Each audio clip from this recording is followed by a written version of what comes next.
What's going on, everybody, and welcome back to Comic Breakdown. If you guys are new to the channel, do me a favor, hit that sub button, hit that notification bell, make sure you're not missing any of the awesome content that we have coming out. With this video, we are jumping into Nightwing issue number 92. If you haven't been keeping up with this series, be sure to check out the link in my description, as well as the top of this video. It's gonna get you completely caught up on everything going on with Nightwing. And man, has Dick Grayson been busy. We are seeing Dick Grayson really step into a leadership role. Tom Taylor has been pushing this for quite a little bit now. The death of the Justice League is just behind us, but in this comic, it is yet to happen. But with him being so busy, giving his money away, more or less trying to create what he calls Haven, inside of Blüdhaven, a place where no one has to be afraid, where there's no corruption, where people can truly thrive. This has made him such a huge target. The Teen Titans had to interfere and let Blockbuster know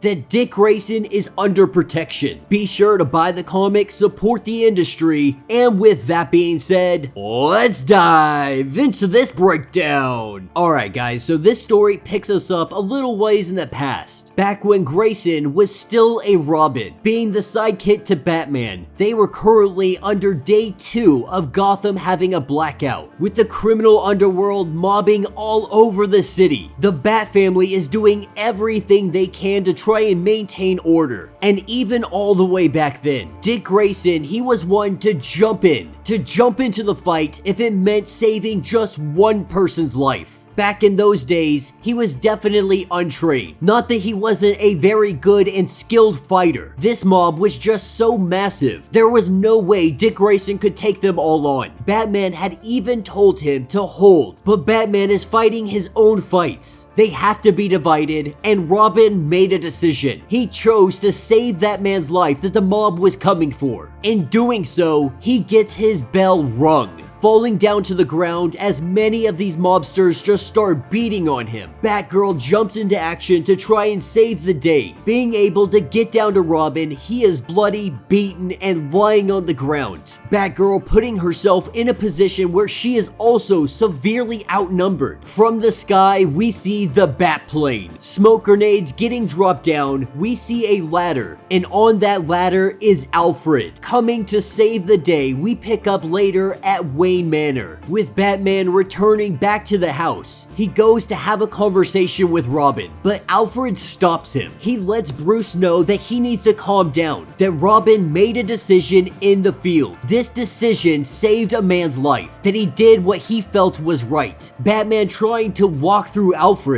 Pennyworth puts up his hand onto Batman's chest and tells him no, letting Bruce know that he knows exactly what he is feeling. They could have very easily lost Dick Grayson today. You are afraid, but right now you are turning that fear into anger. And the last thing that he needs right now is for you to scold him, telling him to take off the cowl and leave your disapproval at the door, or don't go in there at all. Doing exactly what Alfred told him to. He goes in there, and Dick Grayson really is sorry. He just did what he felt he needed to do. Bruce Wayne telling him he can't save everybody. That doesn't mean he's not gonna try. And that's what takes us to Blüdhaven. And in this section of Blüdhaven, we have his little community known as Haven. It is poppin', it is thriving, the community is alive. What he is trying to recreate is the same thing that Bruce and Alfred had given him. They made him feel safe.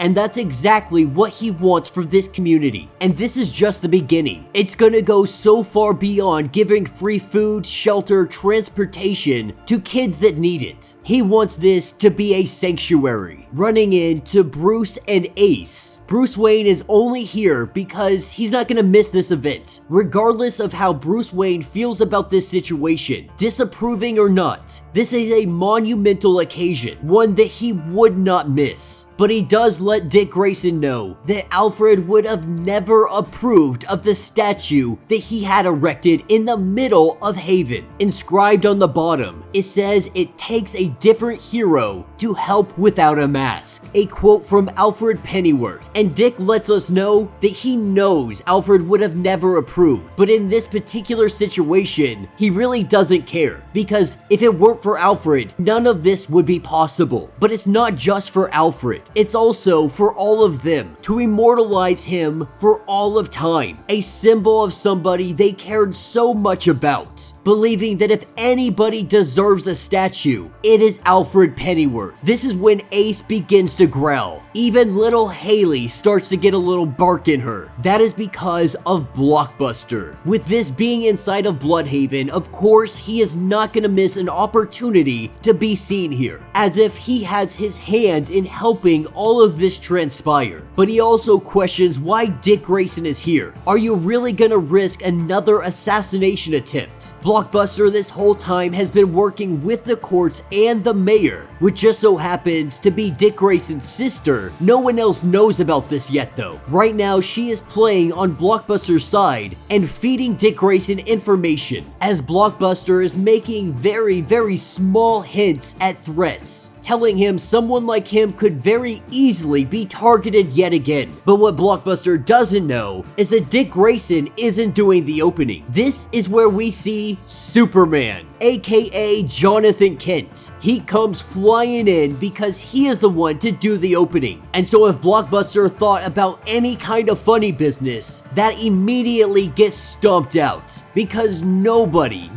at the end of the day is stupid enough to mess with that symbol. But taking us to later that night, Blockbuster hired some guys to wreak havoc in all of Haven, spray painting, lighting things on fire, just causing a huge mess. And Nightwing, he anticipated that something like this was going to happen, coming and swinging down, knowing that he is severely outnumbered, but this time he has experience underneath his belt. He knows exactly how to handle this situation, kicking all of them in the face, ripping all of their masks off one by one. He may not be able to take them all on, but what he does do is scare them, makes them run off, and Oracle was able to get all of their faces. This is going to help them link it back to whoever is responsible. Of course, they believe that it is definitely Blockbuster, but they need the proof. All of this information, it gets back to Blockbuster, and right now he is freaking out. Not sure if Nightwing has figured out that it is him responsible for everything that is happening. Down the hallway, he hears gunfire. Believing this to be Nightwing, as he opens up the door, this is where he sees Heartless. Heartless letting him know that he watched him in the park at Haven, saw him with Dick Grayson, and now he has a proposal. And that will be the end of this issue. So let me know what you guys think down in the comments. It's really nice to see Nightwing getting back to Blüdhaven. Though the death of the Justice League has yet to happen for him, we're sure that he's going to have his hands full, really taking up the mantle of leader of whatever Justice League comes out of that. Now, they've already hinted that there's not really going to be a league per se, but no matter what, everybody is going to be coming to Dick Grayson for any kind of advice. And I think it is a really well-earned role for him. But for the time being, in Blüdhaven, he is currently dealing with Blockbuster and also Heartless. And while we haven't really figured out who is underneath the mask, we know that this guy is an absolute psychopath,